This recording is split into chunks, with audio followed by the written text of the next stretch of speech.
Hello students, कैसे हैं आप लोग।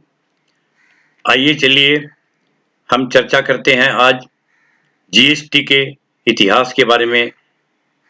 विश्व मानचित्र पर जीएसटी का क्या इतिहास रहा है और किस तरह से कौन से देश से जीएसटी की शुरुआत हुई थी और भारत में जीएसटी का क्या बैकग्राउंड है। बहुत ही साधारण भाषा में, सरल शब्दों में एक छोटे से वीडियो में हम इसकी चर्चा करते हैं। तो पहले हम देखते हैं कि कंटेंट्स ऑफ द जीएसटी, कि इस जीएसटी के अंतर्गत world history of GST, Bharat में जीएसटी का बैकग्राउंड, जीएसटी के मॉडल क्या क्या है, concept of goods and service का क्या मतलब होता है और जीएसटी की क्या आवश्यकता थी, जीएसटी के पहले क्या क्या असुविधा थी कि जीएसटी को क्यों लाना पड़ा इंडिया में, और जीएसटी के क्या फायदे हैं, उनके फीचर्स क्या है, क्या विशेषताएं हैं जीएसटी की, और टैक्सेस के कितने प्रकार हैं भारत में, और introduction of centre state taxes, जो प्री जीएसटी पीरियड में क्या टैक्सेस थी और जीएसटी के साथ कौन कौन सी टैक्सेस मार्च की गई। उसके बाद comparison between pre GST and post GST period, GST के पहले और जीएसटी के बाद का आपको प्रैक्टिकल एग्जांपल देकर के बहुत ही सुंदर तरीके से मैंने एक्सप्लेन किया है इसको। और जीएसटी रेट्स इन इंडिया और अब्रोड, देश विदेशों में जीएसटी की क्या रेट्स हैं, जीएसटी के अंतर्गत इनपुट टैक्स क्रेडिट सिस्टम किस तरह से प्रयोग किया जाता है, HSN कोड क्या है, जीएसटी कोड क्या है, जीएसटी का रजिस्ट्रेशन कैसे होता है, जीएसटी के रजिस्ट्रेशन के बारे में, रिटर्न के बारे में, कंपोजिट सप्लाई, मिक्स सप्लाई के बारे में, टैक्स आइडेंटिफिकेशन नंबर के बारे में, जीएसटी नेटवर्क के बारे में, फ्री सप्लाई के बारे में, और रिवर्स चार्ज मैकेनिज्म यानी आरसीएम के बारे में, अकाउंटिंग ट्रीटमेंट ऑफ जीएसटी, इन सब के बारे में मेरा जीएसटी के ऊपर तकरीबन 16 वीडियो है मेरे जीएसटी के ऊपर। लेकिन छात्रों के विशेष अनुरोध पर मैंने सारे के सारे 16 वीडियो मैंने हिंदी में भी ट्रांसलेट किए हैं। तो आपको ये सारे के सारे वीडियो आपको हिंदी और इंग्लिश दोनों लैंग्वेज में मिल जाएंगे। आप अपनी मर्जी से जो चाहे वो देख सकते हैं। तो अगर आप चाहें तो इस चैनल को सब्सक्राइब करिए ताकि आपको नोटिफिकेशन मिल जाएंगे और आप अपनी सुविधा से जो चाहे उस टॉपिक के ऊपर वो वीडियो देख सकते हैं। तो चलिए हम शुरुआत करते हैं। आज हम सिर्फ दो ही टॉपिक के प्रथम दो टॉपिक के ऊपर आज के वीडियो में चर्चा करेंगे, वर्ल्ड हिस्ट्री ऑफ जीएसटी और background of GST in India.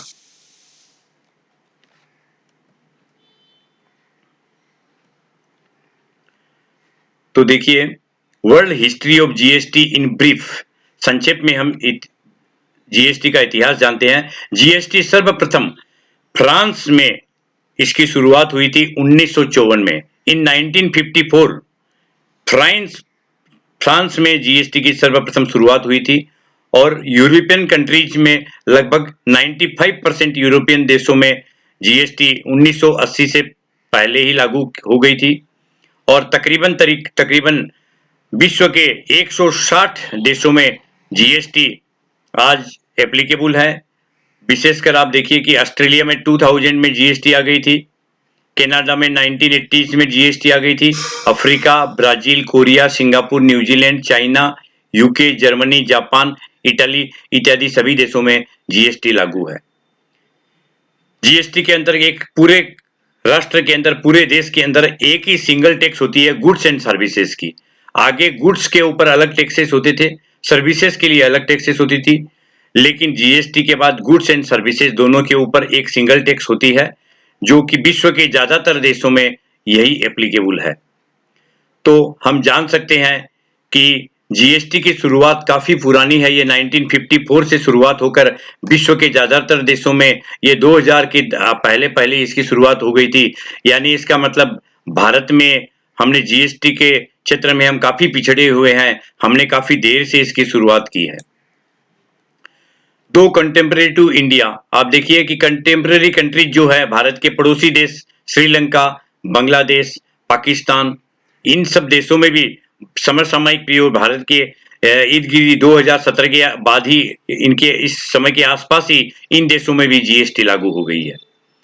तो भारत में जीएसटी का लागू होना कोई आश्चर्यजनक बात नहीं थी, क्योंकि हम काफी इस क्षेत्र में हम अपने आप को पिछड़े हुए समझते हैं, क्योंकि बाकी देशों में जीएसटी बहुत पहले ही लागू हो चुकी थी, इसलिए हमें भी इसको बहुत आगे ही लागू कर देना चाहिए था। लेकिन भारत चूंकि एक फेडरल स्ट्रक्चर है, यहाँ हर स्टेट की अलग अलग गवर्नमेंट है और सेंट्रल की एक अपनी अलग सरकार है। सब राज्यों में अलग अलग पॉलिटिकल पार्टियां भी होती है, अलग अलग सरकारें होती है, तो सारे सरकारों को एक साथ लेकर और सबके पार्लियामेंट में एक और राज्यसभा में दोनों संसद और राज्यसभा दोनों जगह बिल पास करके जीएसटी को लागू करना एक टेढ़ी खीर थी, यह एक सरल काम नहीं था।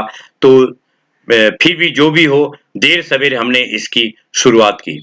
तो आप देखिए कि यूएसए में ये जीएसटी एप्लीकेबल नहीं है, क्योंकि वहां पर उनका सोर्स, वो एक डेवलप्ड कंट्री है, उनके पास रेवेन्यू के बहुत से सोर्स हैं, इसलिए उनको इसकी इतनी ज्यादा आवश्यकता नहीं भी है। और मलेशिया जैसे कंट्रीज है, वहां पर उनके पास सफिशिएंट रेवेन्यू होने के कारण उन्होंने जीएसटी को हटा दिया है। लेकिन भारत जैसे देश में एक जीएसटी की बहुत बड़ी आवश्यकता है। हमने, हालांकि हम पिछड़े हुए हैं, लेकिन देर सवेर, बेटर लेट देन नेवर, यानी दूर आए दुरुस्त आए, देर आए दुरुस्त आए, हमने जीएसटी को लागू किया है। तो ये हमारे देश के लिए एक सौभाग्य की बात है। अगली स्लाइड में देखिए, background of GST in India.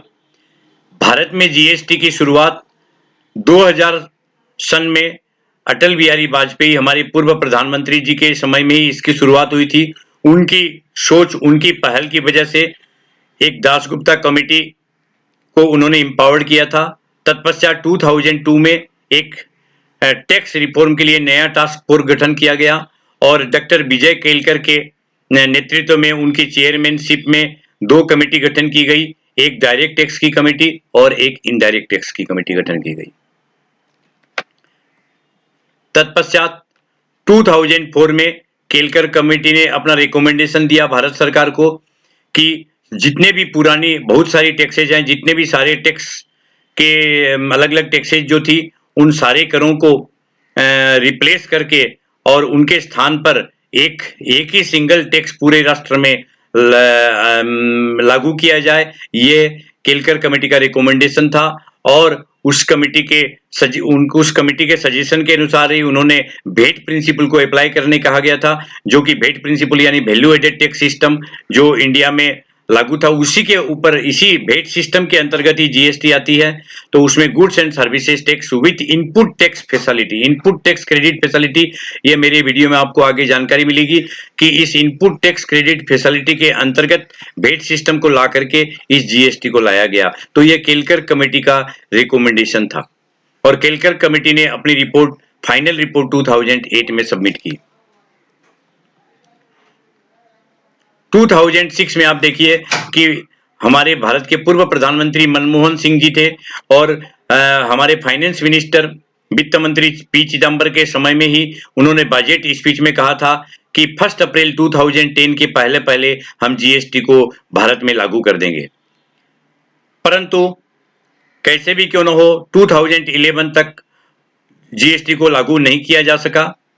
फिर 2011 में एक नया संशोधित बिल पेश किया गया और एक जीएसटी नेटवर्क नामक कंपनी का गठन किया गया 2013 में।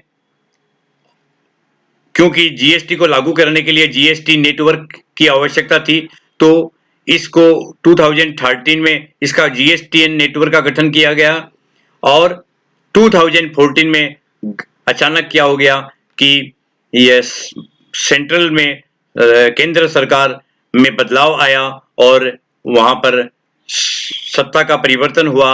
उसकी वजह से जीएसटी का जो बिल था वह नई सरकार के आने तक वह लैप्स हो गया।